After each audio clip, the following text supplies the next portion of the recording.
Vamos abrir as nossas Bíblias no livro de Atos, capítulo 9.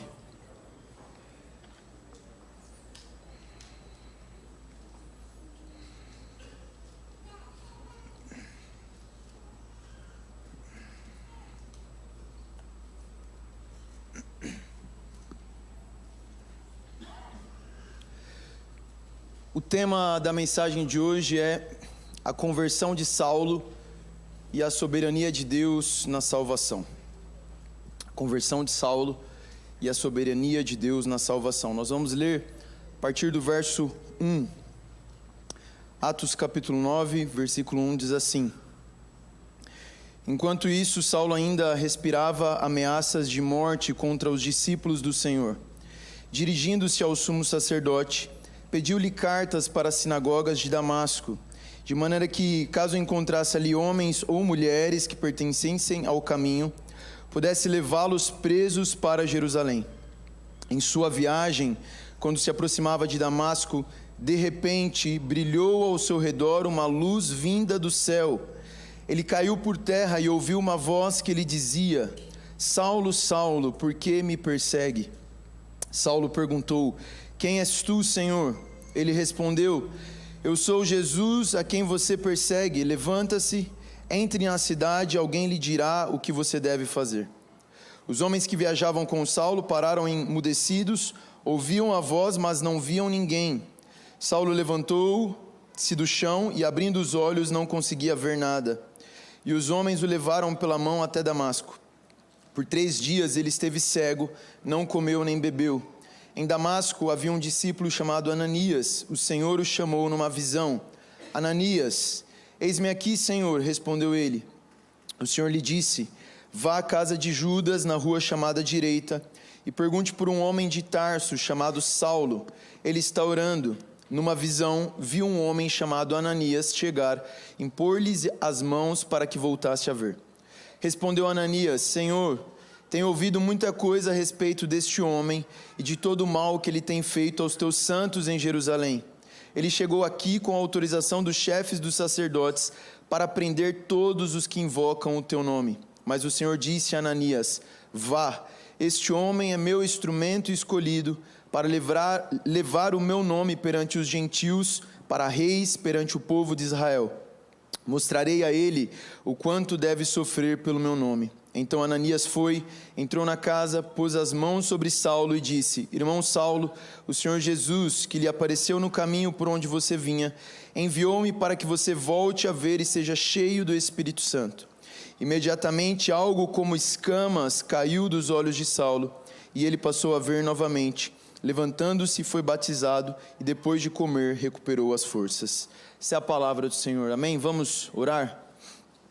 Senhor, nós te damos graças pela Tua palavra, Senhor. Obrigado porque a Tua palavra chegou a nós. Senhor, nós te damos graças pelo Teu Evangelho. Nós te damos graças por tão grande salvação com que o Senhor nos salvou. Obrigado, porque o Senhor operou soberanamente, nos trouxe aqui nessa manhã. O Senhor nos salvou. Nós queremos orar pela Tua palavra nessa hora, pedindo que venha sobre nós Teu Espírito Santo, Espírito de sabedoria e revelação. Dá-nos mais revelação do Evangelho, Senhor. Renova o nosso amor pela Tua palavra, pelo Teu Evangelho. Eu oro para que, se pessoas estão me ouvindo ainda não foram salvas, que o Senhor possa salvar pessoas nessa manhã.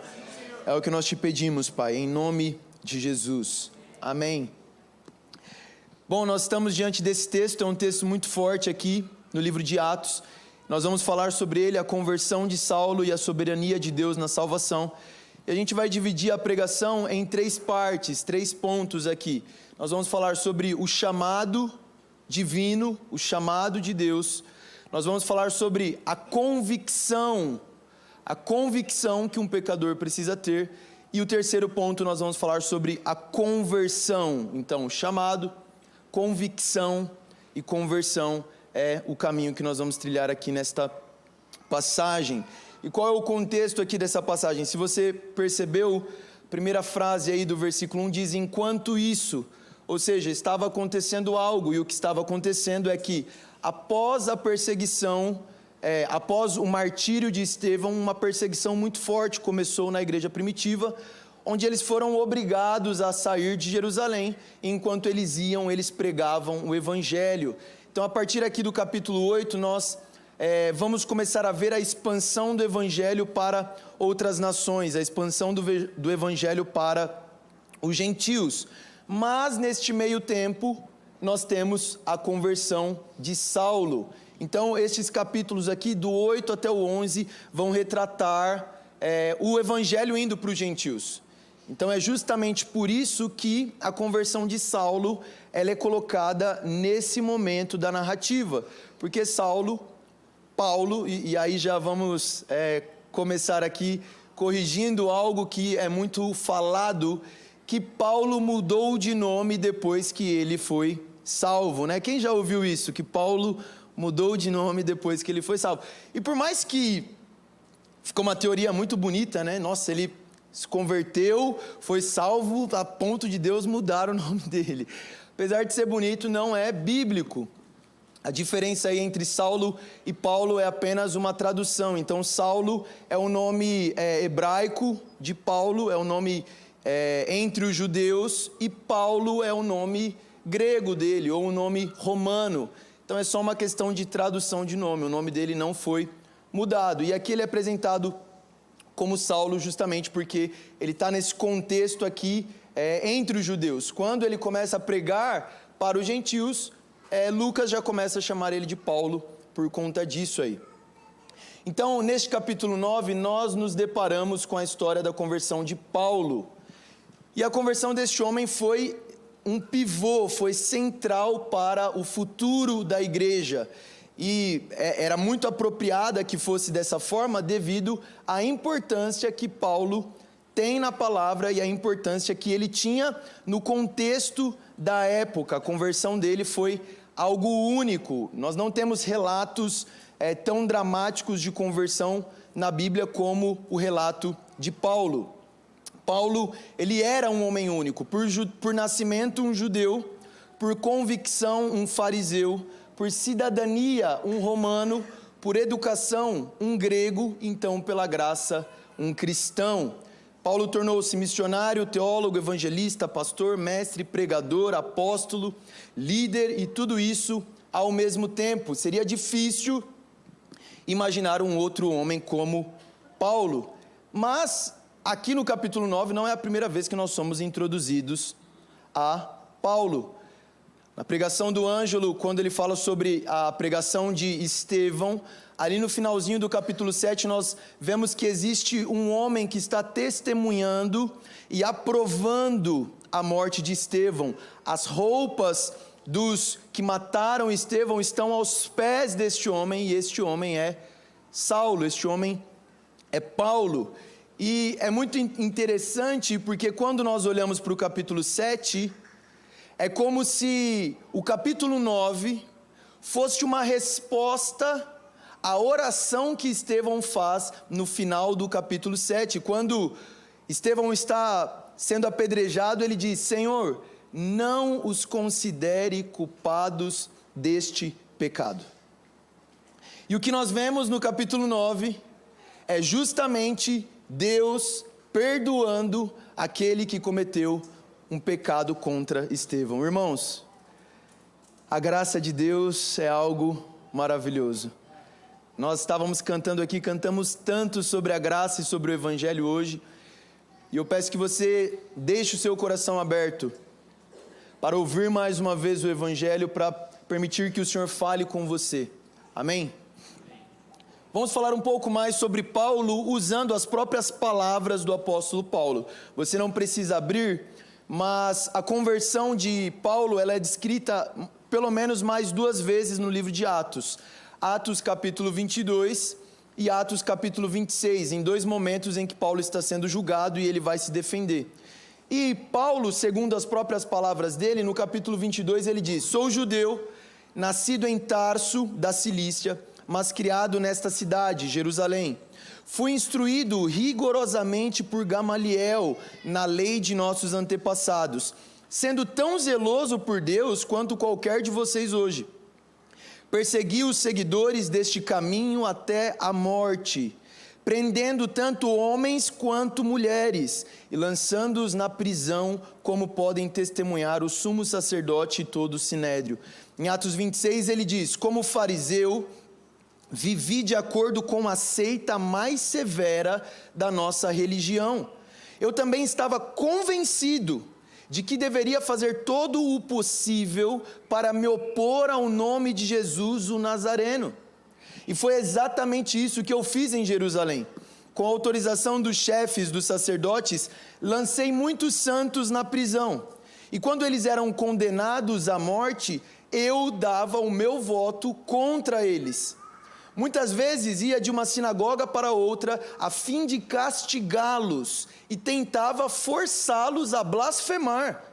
Em minha fúria contra eles, cheguei a ir a cidades estrangeiras para persegui-los. Em 1 Timóteo, Paulo diz: fui blasfemo, fui perseguidor, fui insolente. E aqui em Atos capítulo 9, o texto nos introduz que o evangelho está se espalhando, mas Paulo ainda está respirando ameaças de morte contra os discípulos de Jesus. Irmãos, nós estamos diante de um assassino. Nós estamos diante de um homem que era um blasfemador. Nós estamos diante de um homem que estava insultando o Senhor, que estava perseguindo os cristãos, colocando tanto homens como mulheres em cadeias, e votando para que eles fossem mortos. Nós estamos diante de um homem que testemunhou e aprovou o martírio de Estevão apedrejado. E tudo isso em nome de Deus. E o primeiro ponto que nós vamos ver é o chamado. A salvação é uma obra da soberania divina. O texto diz que Paulo estava a caminho dessa cidade de Damasco. Ela ficava aproximadamente 6 dias de distância de Jerusalém. E ele estava caminhando para essa cidade, respirando ameaças de morte contra os discípulos. Eu achei muito interessante essa expressão que Lucas coloca, porque é como se ele estivesse apresentando Paulo, e a essência da vida de Paulo nesse momento é matar e perseguir os cristãos. Ele estava respirando ameaças de morte. O que ocupava o pensamento de Paulo, os planos de Paulo, o propósito de vida de Paulo nesse momento era um único, somente um: perseguir e matar os cristãos. E ele está decidido: estou indo para Damasco para perseguir cristãos lá, para matar cristãos naquele lugar. Essa é a resolução de Paulo. Ele diz em Atos 26, eu estava convencido de que eu deveria fazer isso. Este era o meu objetivo de vida: matar cristãos, colocar cristãos na cadeia, exterminar os seguidores de Jesus, o Nazareno. Ele estava focado em fazer isso. E aqui ele está indo para Damasco. Mais uma pequena correção. Nós costumamos dizer que quando Paulo converteu, ele caiu do cavalo, né, gente? Só se for no sentido figurado de cair do cavalo, né? Mas literalmente a palavra não diz que ele estava num cavalo e que ele caiu. Diz que ele caiu ao chão, mas não que ele caiu do cavalo, tá? Não tem cavalo na narrativa. Pode ter tido um cavalo? Pode. Talvez ele estava a cavalo? Talvez. Mas o texto não fala de um cavalo. Tudo bem, gente? Só a nível de informação aí, tá? Mas esse era Paulo, este cara focado. O destino dele era Damasco. O destino dele era matar e perseguir em Damasco. E aí no versículo 3 diz o seguinte: em sua viagem, quando se aproximava de Damasco, De repente brilhou ao seu redor uma luz vinda do céu. A salvação é uma obra soberana de Deus. Paulo não estava buscando Jesus. Paulo não estava buscando se converter a Jesus. Paulo não estava buscando aceitar Jesus o Nazareno como o seu Salvador. Muito pelo contrário, ele estava tentando destruir o testemunho de Jesus e os seus discípulos. Nós não vemos nenhum tipo de iniciativa de Paulo em buscar o Senhor ou em buscar a salvação. O texto diz que de repente, Paulo não estava esperando por isso. Se alguém naquele dia falasse para Paulo, hoje você vai se tornar cristão, Paulo teria rido de um tamanho absurdo como esse.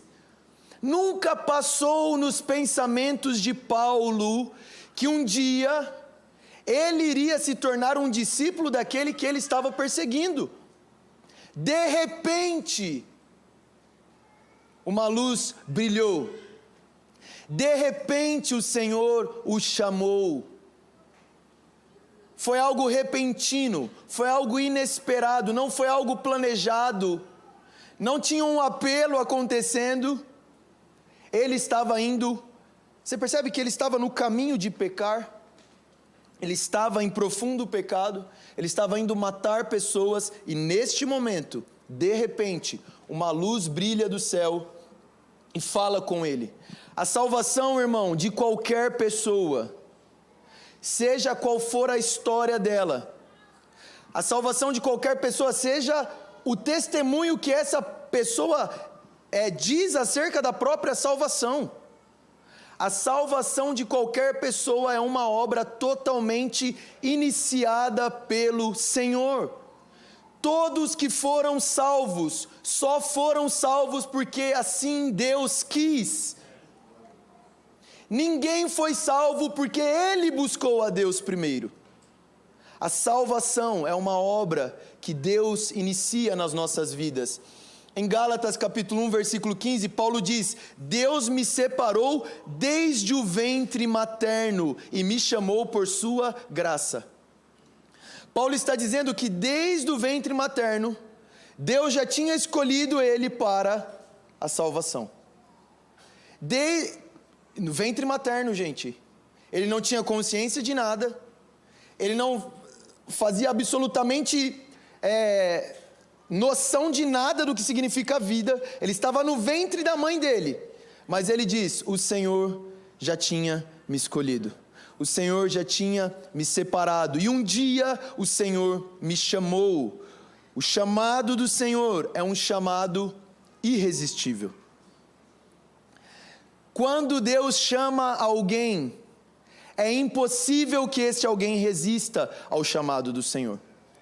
Você pode até tentar resistir, você pode até resistir ao chamado do Senhor, mas no momento que Deus decidir vencer a sua resistência, Ele vence. O chamado do Senhor para a salvação é um chamado irresistível. A graça do Senhor que nos atrai para Ele é uma graça irresistível, e graças a Deus por isso. Porque se fosse possível resistir, o tanto que nós somos pecadores, irmão, você acha que hoje teria alguém salvo? Graças a Deus que a graça é uma graça irresistível. E por isso nós estamos aqui nessa manhã, amém?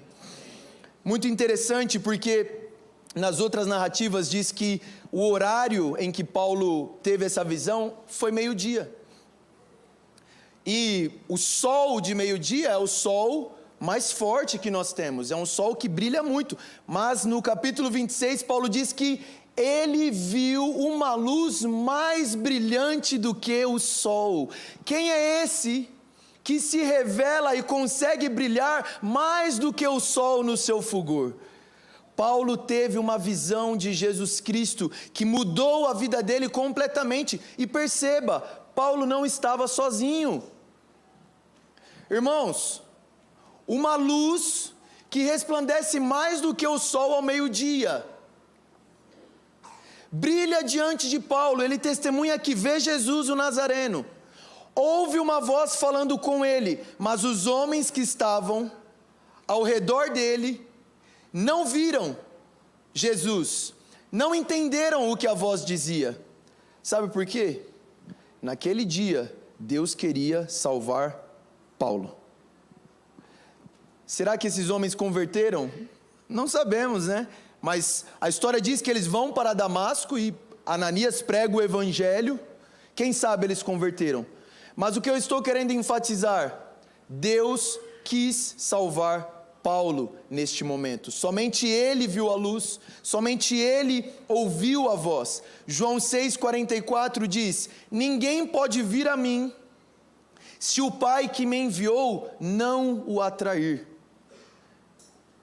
1 João 4,10, nisso consiste o amor, não em que nós tenhamos amado a Deus, mas que Ele nos amou e enviou o Seu Filho como propiciação dos nossos pecados. Irmãos, você só ama a Deus hoje, porque Deus te amou primeiro.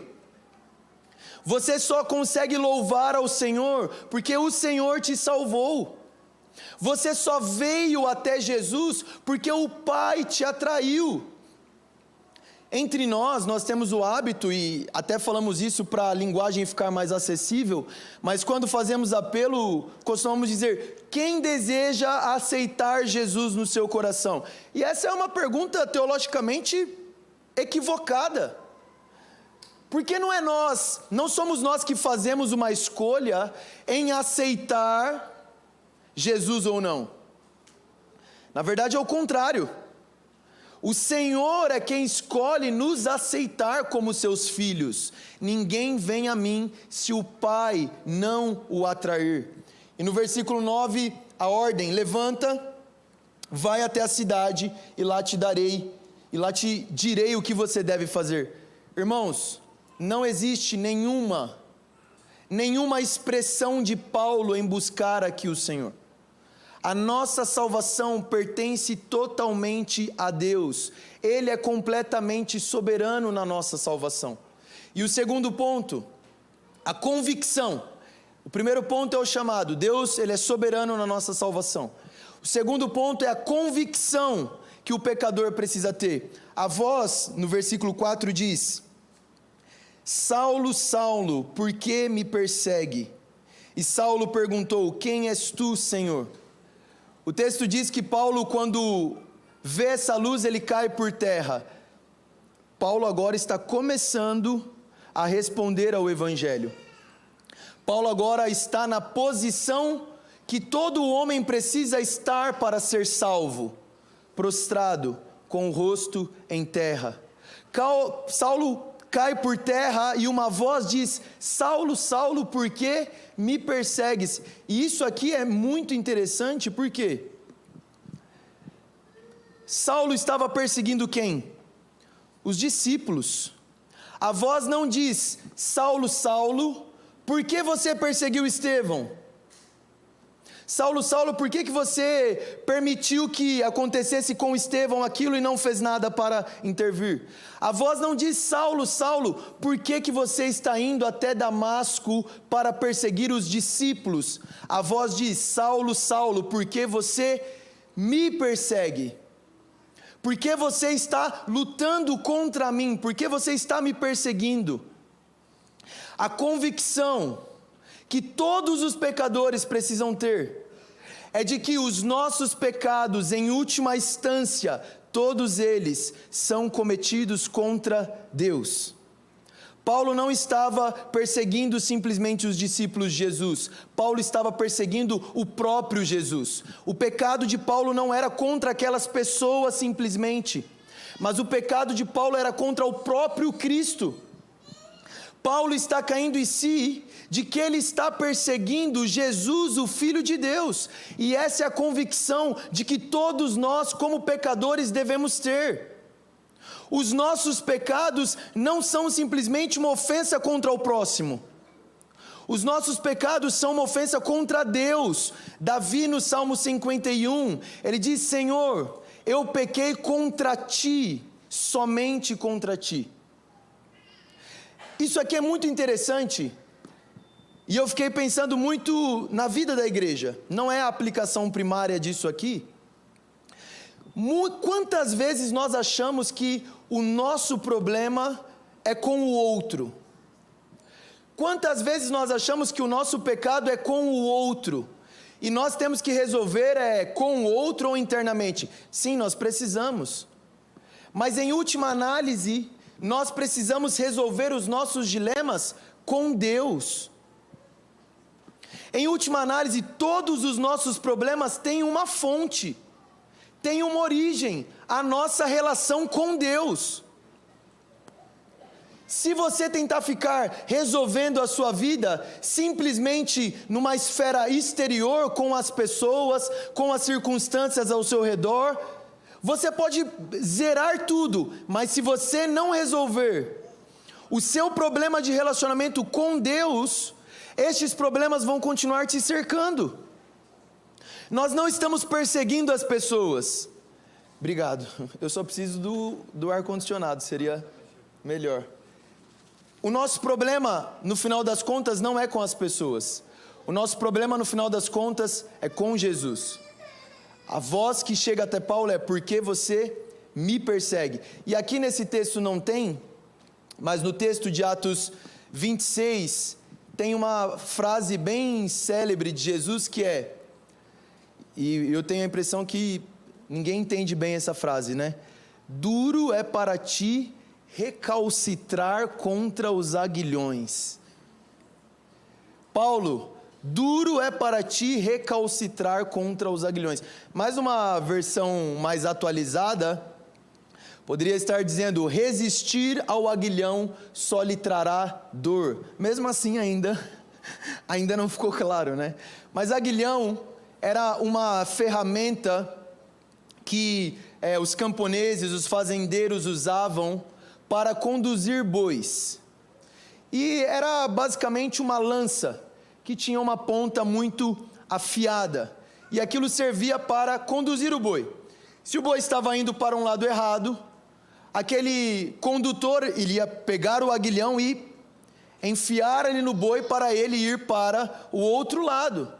E o que acontecia é que, quando o boi resistia ao direcionamento do aguilhão, ele começava a ficar agressivo contra o dono. Mas obviamente o dono não iria tirar aquele aguilhão dali. E cada vez que esse boi ficava mais enfurecido, mais ele se furava no aguilhão. Cada vez que ele resistia ao direcionamento que aquele fazendeiro estava dando para ele, cada vez ele se machucava ainda mais. E aqui é interessante porque o Senhor está comparando Paulo e todos os homens pecadores a um boi, a uma mula. E aí você pode pensar: nossa, mas que ofensivo, irmãos. Não existe um ser mais obstinado no mundo do que o ser humano. Então Jesus está dizendo para Paulo: para de ser esse boi selvagem, resistindo a mim. Por que você está me perseguindo? E o ponto é, se você continuar resistindo, Paulo, quem vai ser o maior prejudicado nisso? Você mesmo. Eu não vou parar, eu não vou tirar o aguilhão do seu lado. A melhor coisa que você precisa fazer é se render. Você está resistindo até o dia em que eu quiser superar a sua resistência. E você? Se percebe em muitos momentos lutando contra o Senhor? E você? Quando é que vai parar de recalcitrar ao aguilhão? Quando é que você vai parar de resistir àquilo que Deus está conduzindo a sua vida para ir? Quantas pessoas nós encontramos, nós conversamos, nós pastoreamos? Quantas situações nós observamos que Deus está querendo mexer em uma área da vida e aquela pessoa está resistindo. Deus está falando algo e aquela pessoa finge que não está ouvindo. Até quando você vai resistir Até quando você vai lutar contra Deus? É você quem está perdendo, é você quem está sendo ferido. Duro é para ti resistir ao Senhor. Sabe por quê? Você pode resistir, mas no momento que Ele decidir superar a sua resistência, Ele supera.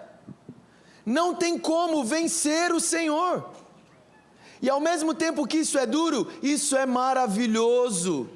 Porque se existe uma missão que Deus está empenhado, é em conquistar o seu coração.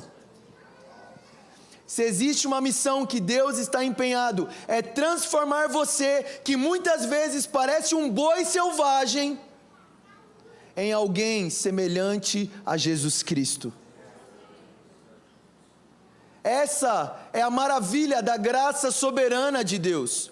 Você pode espernear, você pode chorar, você pode resistir aos tratamentos de Deus na sua vida. Quando o irmão vai te confrontar, você pode fazer o auê que você quiser, mas Deus não vai desistir até que Ele tenha o seu coração por completo. Cada parte do seu ser, um dia vai pertencer completamente ao Senhor. Todas as áreas da sua vida, um dia serão plenamente transformadas. Você como um todo, um dia será semelhante a Jesus. Deus está empenhado nisso. E resistir nos causa dor. A melhor coisa que podemos fazer é desistir, nos rendermos aos processos que Deus está nos conduzindo. Quanto mais rápido nós nos entregarmos, mais rápido nós somos transformados. Naquele dia, se alguém tivesse dito ao apóstolo Paulo, quando ele estava indo para Damasco, que um dia ele se tornaria pregador do evangelho de Jesus Cristo, sem dúvida ele teria rido deste absurdo. Mas o Senhor tinha a chave do coração de Paulo, e o Senhor abriu o coração dele quando Ele quis. E assim será com você. Se Ele decidiu tê-lo como um dos seus seguidores, você será um discípulo de Jesus. Se Ele decidiu que vai ter o seu coração por completo, Ele terá. A graça soberana de Deus irá prendê-lo, irá prender o mais sangrento dos perseguidores, e se tornará o mais ousado dos santos. Talvez você esteja desprezando o próprio Salvador, que um dia você amará. Talvez você esteja tentando derrubar aquilo que um dia você vai ajudar a construir. Talvez você esteja lutando e perseguindo homens e mulheres que um dia você vai chamar de irmão e irmã. Você pode resistir contra os aguilhões, mas não pode fugir do seu domínio. Você pode lutar contra Jesus Cristo, mas você não pode tirá-lo do trono. Você pode lutar contra Ele, mas você não pode impedir que um dia Ele finalmente te vença. Você pode rir dele, mas você não pode rir no dia do julgamento. Você pode zombar da religião, zombar do cristianismo, mas todos os seus escárnios não podem desfazer a verdade. O Senhor terá o nosso coração, e o melhor que temos a fazer no nosso coração é nos rendermos a Ele. Amém, irmãos? Essa é a convicção que precisamos ter. Que todos os nossos pecados são cometidos contra o Senhor, e de que duro é lutar e resistir ao aguilhão, e a melhor coisa que devemos fazer é nos rendermos, e foi isso que Paulo fez. A resposta de Paulo, e esse é o meu terceiro ponto, a conversão.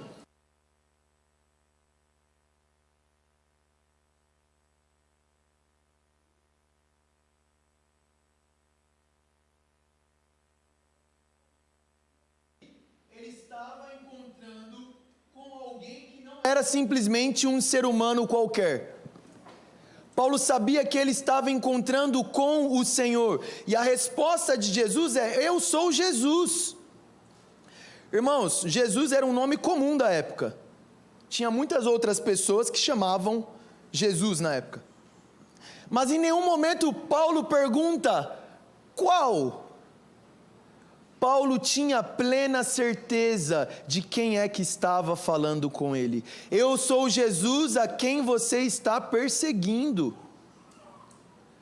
Paulo tinha uma convicção de que aquele Jesus, aquele evangelho, aquilo que um dia ele chamou de blasfêmia, agora ele estava tendo convicção de que era verdade e de que ele estava errado. Você percebe que nesse momento as convicções de Paulo, a visão que Paulo tinha de Jesus, está tudo se desmoronando.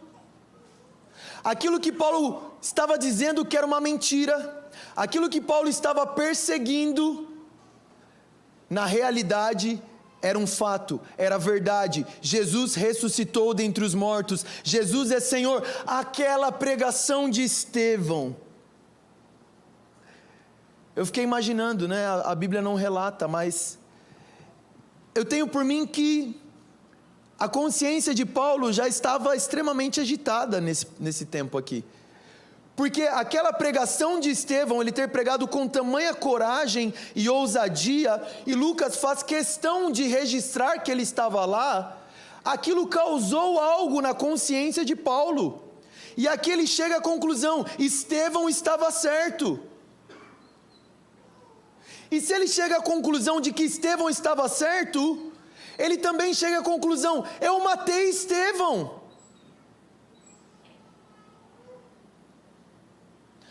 Estou perdido, ai de mim, e agora esse que eu estou perseguindo está aqui na minha frente. Todos nós precisamos deste encontro com Jesus Cristo. Mas o coração de Paulo é transformado. Quem és tu, Senhor? O que o Senhor deseja que eu faça? E nós vemos aqui agora um homem sendo transformado, um homem se arrependendo, um homem se submetendo ao senhorio daquele que ele estava perseguindo. A batalha acabou. Paulo parou de lutar contra os aguilhões. O Cristo realmente havia ressuscitado. Agora, o que a conversão de Paulo diz para nós? Todos os homens precisam de salvação, seja quem ele for. Todos os homens pecaram, estão destituídos da glória de Deus. Todos os homens precisam de salvação. Olha o que Paulo fala sobre ele em Filipenses: se alguém pensa ter razões para confiar na carne, eu ainda mais. Circuncidado no 8º dia de vida, pertencente ao povo de Israel, da tribo de Benjamim, verdadeiro hebreu, quanto à lei fui fariseu, quanto ao zelo perseguidor da igreja, quanto à justiça que há na lei, irrepreensível. Irmãos, Paulo estava totalmente comprometido com a lei, totalmente comprometido com o zelo, guardando a lei, mas ao mesmo tempo Paulo estava totalmente errado. Ele era um homem muito sincero nas crenças dele, mas ao mesmo tempo muito errado. Não basta sinceridade, não basta zelo, não basta ser um seguidor estrito das leis. O que eu devo fazer para ser salvo? Quais são as leis que eu preciso cumprir? O que os cristãos fazem? É ir ao culto? Então eu vou. É dar o dízimo? Então eu dou. É ter um padrão de comportamento X? É isso que eu preciso fazer para ser salvo? Para você ser salvo, Deus precisa encontrar com você no caminho de Damasco e cegar os seus olhos. É isso que você precisa para ser salvo. Paulo era um cara cumpridor da lei, irrepreensível. Ele era um cara que nós iríamos olhar, jamais falaríamos que ele precisa de salvação. Fariseu, cumpre a lei como ninguém, zeloso por Deus, e indo para o inferno. Não interessa quem você é, não interessa a sua cultura, como você foi criado, se nasceu em berço evangélico, se foi criado numa família cristã ou não, se está cumprindo tudo certinho. Se você não teve um encontro com Jesus no caminho de Damasco, você está indo para o inferno. A nossa salvação não depende das nossas boas obras. A nossa salvação, graças a Deus, não depende do nosso currículo. Não depende de como nós fomos educados ou não. Se você se encontra hoje nessa situação, você precisa se arrepender.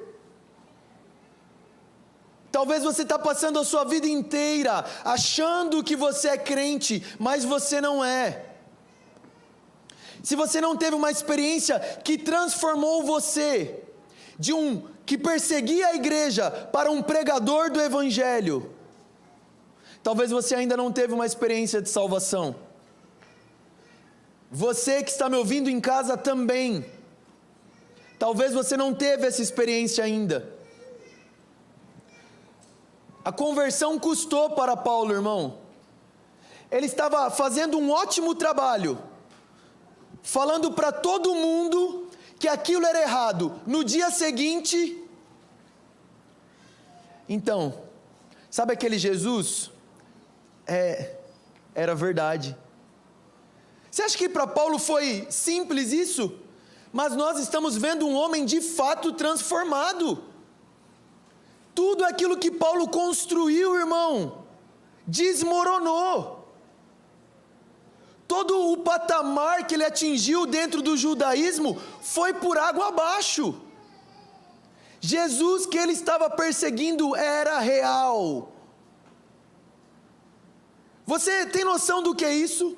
Viver uma vida e de repente você descobrir que viveu errado a vida inteira, mas ao mesmo tempo é a melhor coisa que nos pode acontecer. Porque viver enganado, viver iludido, achando que está no caminho certo quando não está, é justamente o caminho para o inferno.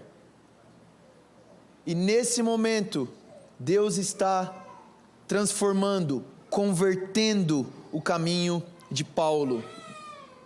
Agora, uma pergunta que eu fiquei pensando é, em Gálatas capítulo 1, Paulo diz que Deus o separou ainda no ventre da mãe.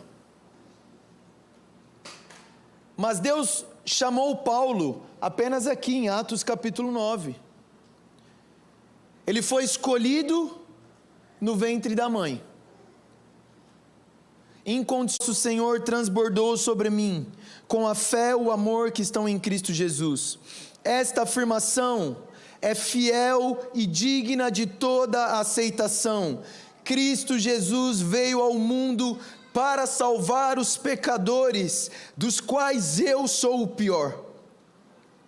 Mas por isso mesmo alcancei misericórdia, para que em mim, o pior dos pecadores, Cristo demonstrasse toda a grandeza da sua paciência, usando-me como um exemplo para aqueles que nele haveriam de crer para a vida eterna.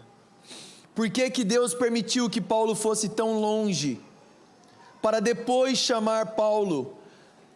A primeira resposta é, para mostrar a grandeza da sua paciência. O nosso Deus é um Deus que se revela como um Deus tardio em irar-se. Um Deus que é paciente, um Deus que espera, um Deus que não se ira facilmente, um Deus que não se ira rapidamente, um Deus que dá tempo para você se arrepender. Este é o nosso Deus. Sabe o que isso significa? Talvez você está orando há mais de 10 anos, há mais de 20 anos pela salvação de alguém. Não desista. Deus é paciente. Deus foi paciente com Paulo, e Deus é paciente conosco. Deus deseja que todos os homens cheguem ao pleno conhecimento do Evangelho.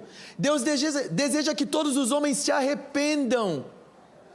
Inclusive Pedro usa isso como um argumento. Por que Jesus ainda não voltou? Porque Ele é paciente e está esperando que mais pessoas sejam salvas.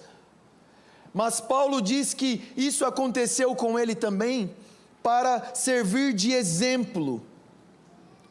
Para servir de exemplo para todos aqueles que pensam que são pecadores demais para ter esperança. Para servir de exemplo para você, que acha que já foi longe demais nos seus pecados, e Deus não pode mais te salvar. Irmão, não existe lugar longe demais para a graça de Deus. E o apóstolo Paulo é um exemplo disso. Isso precisa servir de esperança para você, porque às vezes eu olho para mim, para os meus pecados, Deus, como o Senhor ainda todos os dias renova sobre mim graça e misericórdia, todos os dias, não interessa o que você faça, bondade e misericórdia estão te perseguindo. Não existe lugar longe demais que você tenha ido, não interessa o que você fez. Nós estamos falando de um assassino. Mesmo que você tenha matado pessoas, mesmo que você tenha vivido em imoralidade terrível a sua vida inteira, mesmo que você tenha insultado o Senhor, sendo um arrogante, sendo um avarento, sendo um ganancioso, sendo um fofoqueiro, não interessa. Não interessa quais foram os teus pecados, não interessa o quão baixo você foi numa vida de depravação, a graça de Deus é mais poderosa do que todas essas coisas, e a vida de Paulo é um exemplo para nós.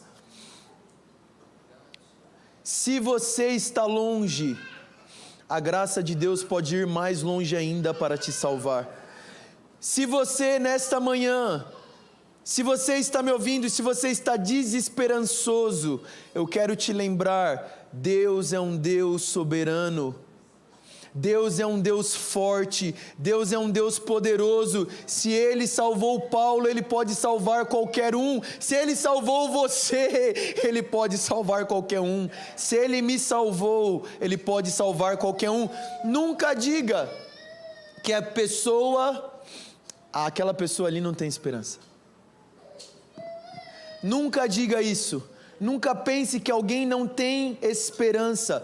Todos os homens têm esperança de salvação. E eu não acredito que Paulo está exagerando aqui, gente, quando ele fala, e eu que sou o pior dos pecadores. Eu realmente acredito que Paulo tinha essa visão sobre ele. Você acha que você ter feito tudo aquilo que Paulo fez e depois se convertido, você acha que ele não tinha uma visão clara sobre quem ele era? O texto aqui nós não vamos ler inteiro, mas diz que Ananias fica com medo de conversar com Paulo. Ele diz, Deus, sim, sério? É para eu conversar com Paulo, assim, você sabe quem ele é, né?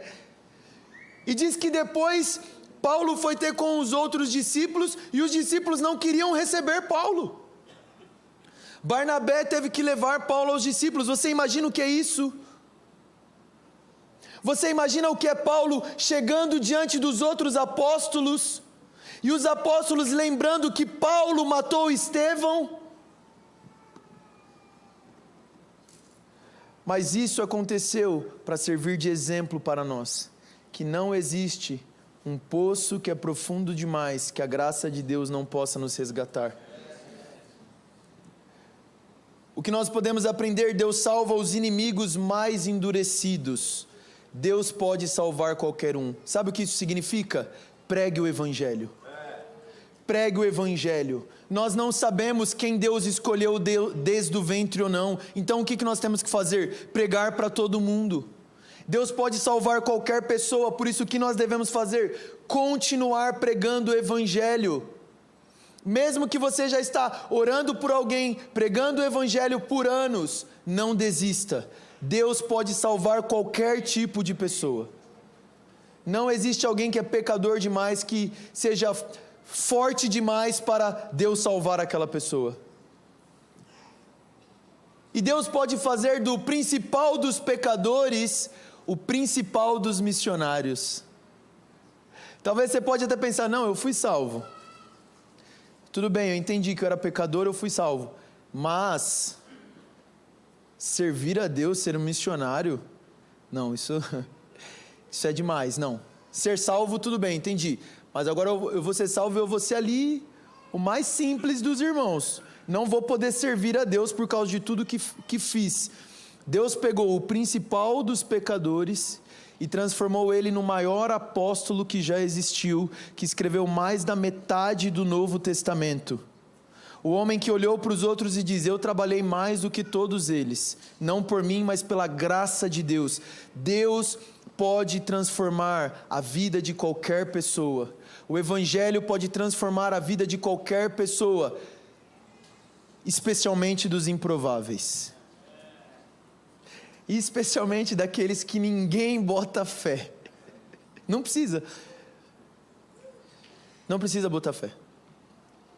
O poder de Deus é suficiente.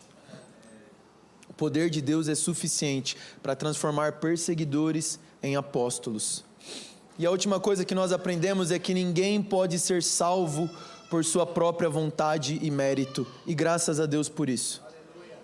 Ninguém pode ser salvo pelos seus próprios méritos, porque se fosse essa a base da nossa salvação, ninguém seria salvo. E se Deus é aquele que nos salvou, Ele é fiel para completar a obra que Ele começou nas nossas vidas. E Deus vai ter o teu coração por completo. Se Deus iniciou uma obra na sua vida, Ele vai concluir. Se Deus te salvou, Ele vai fazer você perseverar até o dia de Cristo, quando nós receberemos nosso corpo glorificado. Até lá, nós nos rendemos. Até lá, como Paulo, nós precisamos ver Jesus. Até lá, nós precisamos nos esvaziar de nós mesmos e a cada dia ter essa experiência de cair com o rosto em terra. Até lá, nós nos rendemos e paramos de lutar contra os aguilhões. Amém?